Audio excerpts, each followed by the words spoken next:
என் அன்பு குழந்தையே, 3 ஆண்டு காலமாக தடைப்பட்டு இருந்த வேலை நன்கு முடியப் போகிறது. சுப நிகழ்ச்சி முடிந்தவுடன் புதிய வேலை தொடங்கும். நீ பிரயாணத்திற்காக திட்டமிடுகிறாயல்லவா? அதில் உனக்கு ஆதாயம்தான் ஏற்படும்.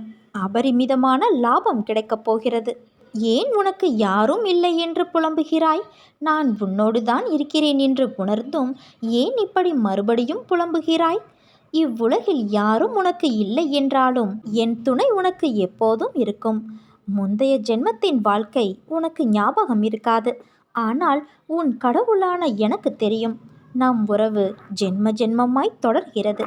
இந்த ஜென்மத்தில் உன் ஆன்மாவானது என் பாதத்தில் சரணடையும். அதனால்தான் இவ்வளவு கஷ்டம், கண்ணீர்.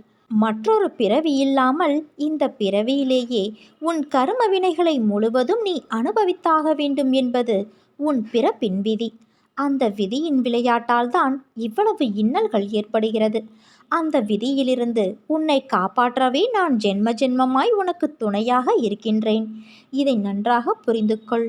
உனக்கு துணையாக இல்லாமல் வேறு யாருக்கு நான் துணையாக நிற்பேன்?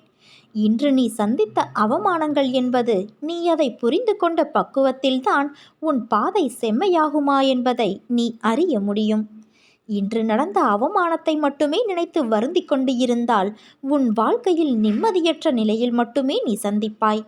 அதற்கு மாறாக நான் உனக்கு அந்த அவமானத்தை அனுமதித்ததன் நோக்கம் அதை உன் மனதில் நிறுத்தி நீ சாதிக்க வேண்டும் என்பதற்காக.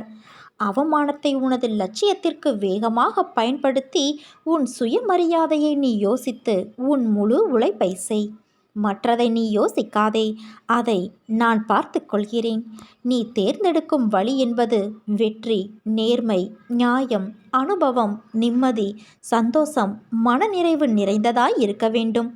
இவை அனைத்தும் இருந்தால்தான் அது நிறைவான வாழ்க்கை. உன்னை கைப்பிடித்து நடக்க அம்மாவாக, அப்பாவாக உன் சாய் தேவா நான் உன்னோடு எப்போதும் இருப்பேன். என்னிடம் நீ பிரார்த்தனை செய்த பிறகும் பிரச்சனை தீரவில்லை என்றும் இருந்த நிலை அதிகமாகிவிட்டது என்றும் அவசரப்பட்டு முடிவு செய்து விடாதே. கால்களில் தைத்துவிட்ட முள்ளானது கடுமையான வேதனையை தரும். இரவு பகலாக உறங்குவதை கூட தடுக்கும். இதை அப்புறப்படுத்த வேறு முள்ளை கொண்டு தைத்த முள்ளை சுற்றி பல முறை குத்த வேண்டியிருக்கும். முள்ளை ஆட்டி பார்க்க வேண்டியிருக்கும். அப்போது வலி உயிர் போவது போல இருக்கும். ஒரே ஒரு முறை குத்திய முள்ளே கொடிய வேதனை தரும்போது அதை எடுக்க பல முறை குத்தப்படுகிற நிலையில் வலி கூடுதலாகும் தானே.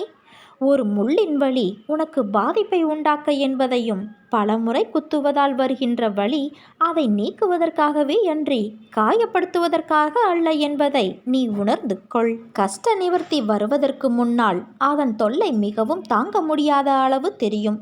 பாபாவே கைவிட்டு விட்டார், இனி யார் காப்பாற்றப் போகிறார்கள் என நினைப்பாய். பயப்படாதே. என் பக்தருக்கு துர்க்கதியை நான் எந்த நிலையிலும் பரிசாக தரமாட்டேன். எப்படியாவது அவர்களை நான் காப்பாற்றி விடுவேன். நீ நம்பிக்கையோடு இருந்தால் நல்லதே நடக்கும். இருக்க பயமேன்.